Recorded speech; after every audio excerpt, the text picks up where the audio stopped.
All right. Now to discuss India's ecosystem regarding its startups, and especially because the budget is right around the corner, what will that mean for India's startup ecosystem, which is funding so many jobs and is offering so many jobs, and of course is bringing up so many more portfolios as well. To discuss matters further, we're being joined by Samyak Chakrabarti. We tried connecting with him earlier. We now have better connectivity, so we will try to have that conversation with him. He's the founder and chief architect of Workverse, an ed-tech startup. He's live from Mumbai. Welcome to the broadcaster. Thank you for having me back. All right, Mr. Chakrabarti, now that we can hear you loud and clear, let's start up with this. What does the startup sector really expect from the budget?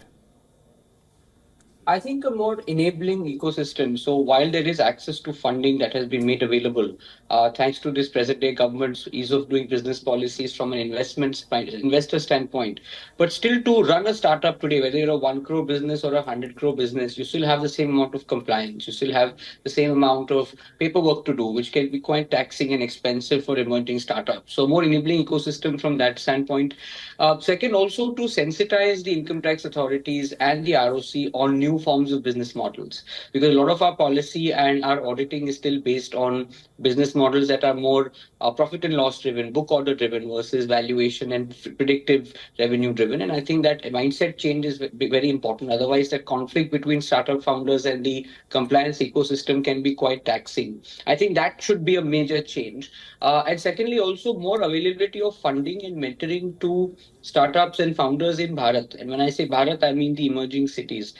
Being in Bombay, I've been well exposed to many possibilities, but being in a small city like probably Vijayawada, that young boy or girl needs to have far greater exposure than I did.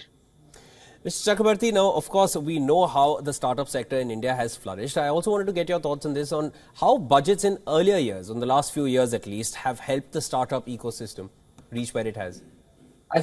I think, for example, for one of the biggest transformatory initiatives was the Startup India initiative, where they give tax exemption, the tax holiday to startups. I think that was one step towards understanding the realities of how startups are built. And secondly, more access to availability of funds.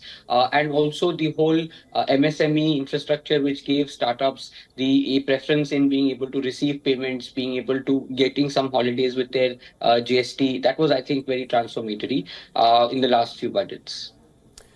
And Samyak, one last thing that we'd like to get your thoughts on. What role can the state play in helping India's startup ecosystem grow even further from here?